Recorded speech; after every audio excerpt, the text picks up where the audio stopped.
Hello, this is Dr. Paul Cottrell, and I'm going to be going over the latest information about the avian flu cattle news with the H5N1. In general, before I start, the risk factors for humans is very low, and I'll give you details on why that is. Okay, so let's go through a few bullet points here. Um, the CDC back in December of 2023 detected animals in the United States with this H5N1 Clade 2.3.4.4b. Now, this 2.3.4.4b is a Eurasia lineage. It's based on a goose that came from Guangdong. All right. And in Europe, this sequence also popped up in October of 2021. The base sequence for 2.3.4.4b is A forward slash goose forward slash Guangdong forward slash one forward slash 1996. So this is a 1996 sequence. Now, cattle in 2024 in the United States started contracting uh, this version or a version that's similar. Let's just call it similar. Um, and there are different areas of the genome that that researchers look at. All right, different gene segments. So there's a similar genotype for the P. I'm going to give you some different areas of the genome that they look at. The PA, the HA, and the M gene segments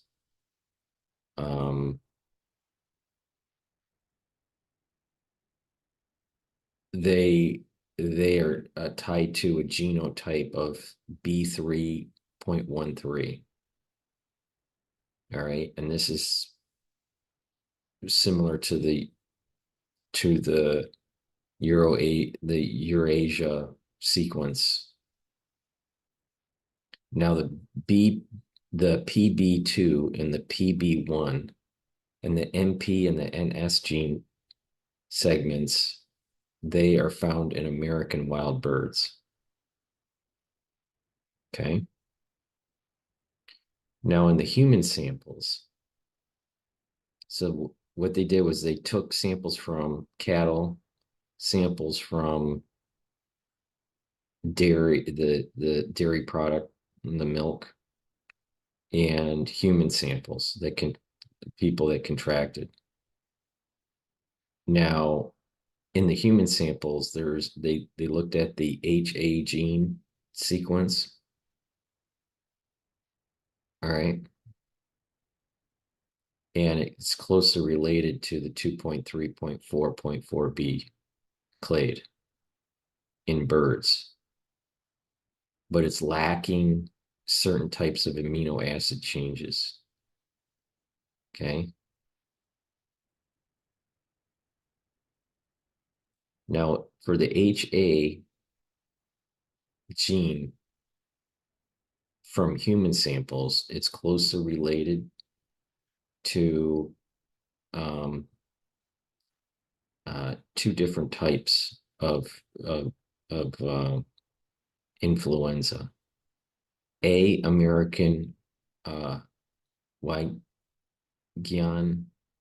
forward slash South Carolina forward slash 22 dash 00345 dash 001 forward slash 2021, and also A forward slash asterisk astrac Han /3212/2020 dash like.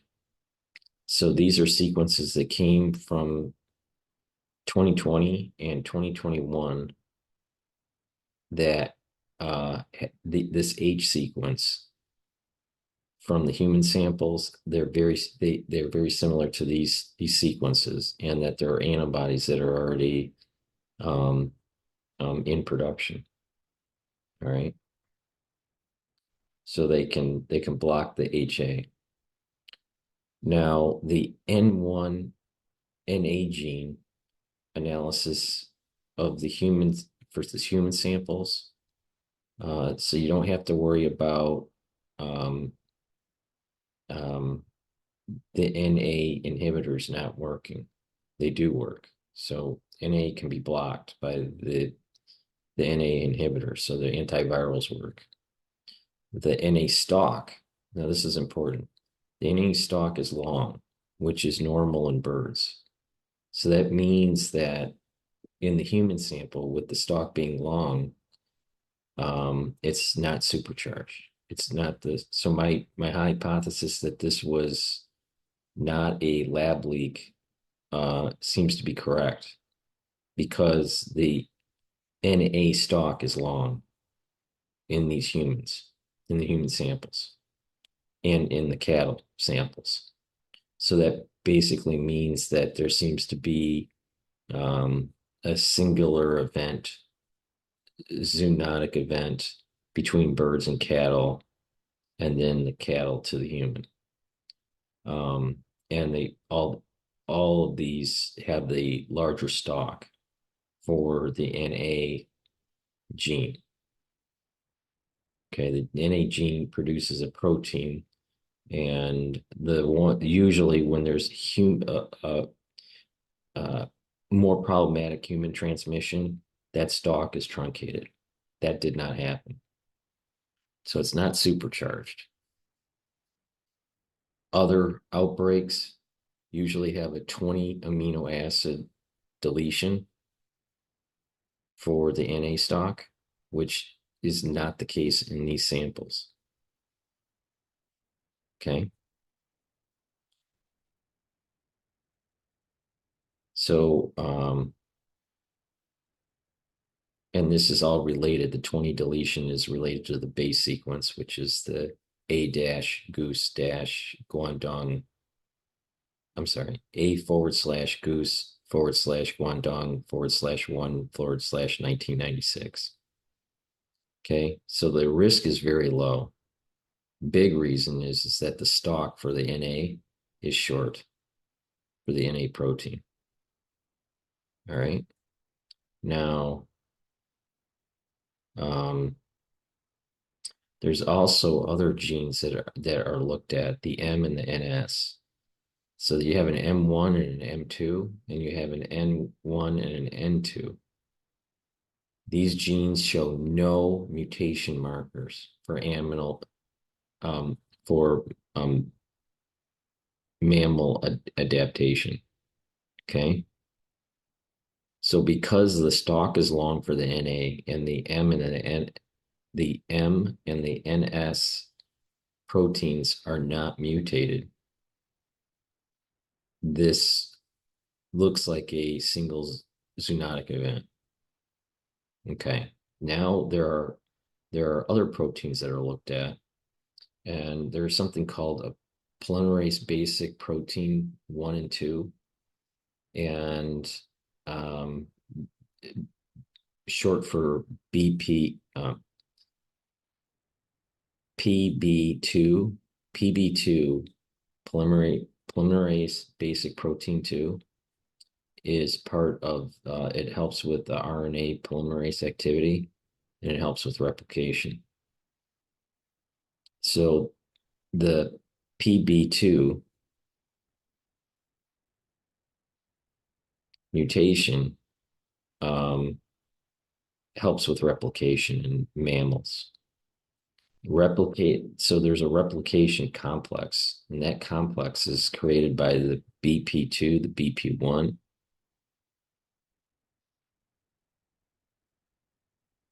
I'm sorry, PB1 and PB2 and BA, PA. I'm sorry. I'm tired because it's late, very late. It's been doing this. It's 4 o'clock in the morning right now. All right, let me rephrase this. Replication complex is PB2, PB1, and PA and NP. That all those together, those four different proteins, they work as a complex to replicate is a that's what's called a replication complex. All right. Now, what that will do is help to replicate the virus. Now, if there's mutations, it can either attenuate and become less, have less ability to replicate, or it can have a mutation in certain species to have it replicate more often. There's a lack of a mutation in these samples for the human. Now, let me rephrase that. There's a lack of mutation for 3/4 of the complex. Okay. That 3/4 of the complex that's not mutated is the PB1, PA, and the NP. There's no mutation, but there is a mutation for the PB2. That mutation is E627K. And it's compared to, it's also, common in cattle and in birds. Okay, so it's not a mutation that needs to be worried about. No human to human transmission has been detected. The antivirals, what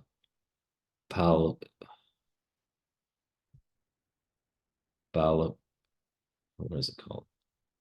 Baloxavar, Baloxavar. My writing is terrible. Baloxar and Marboxyl on the PA protein works. Amididine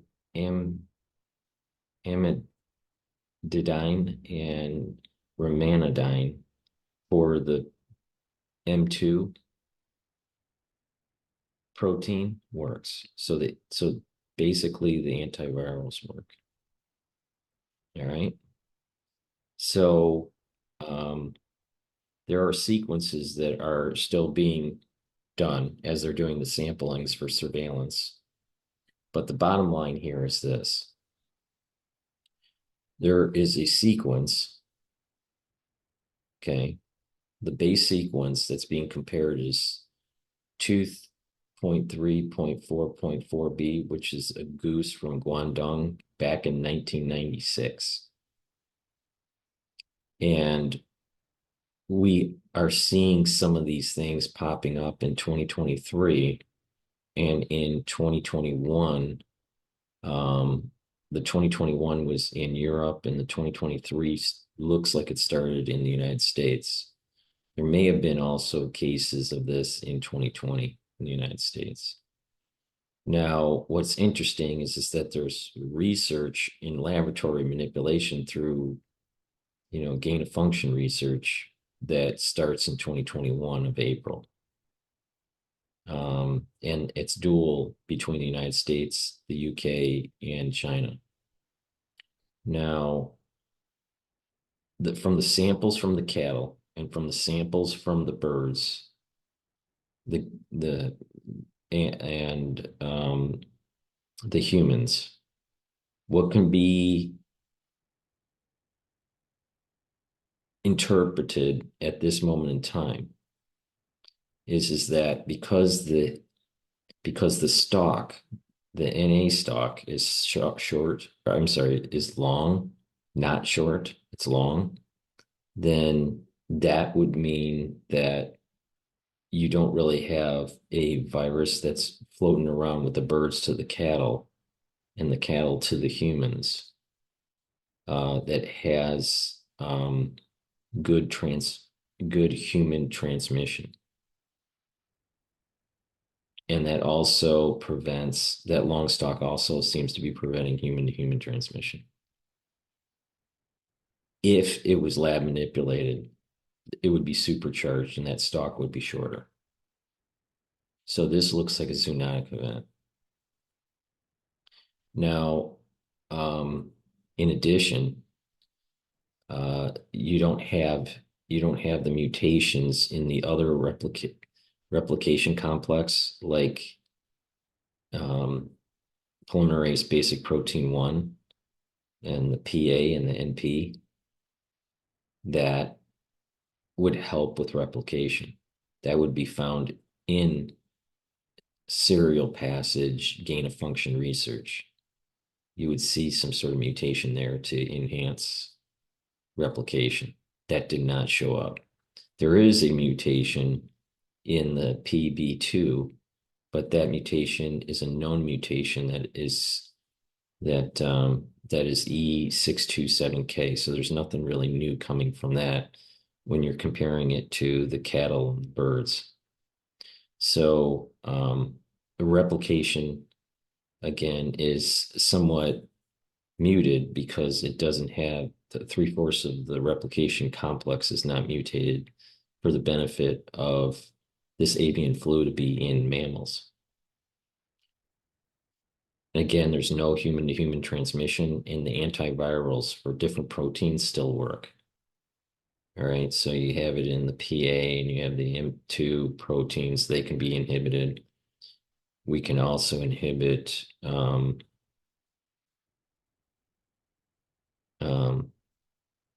the HA through certain types of antibodies.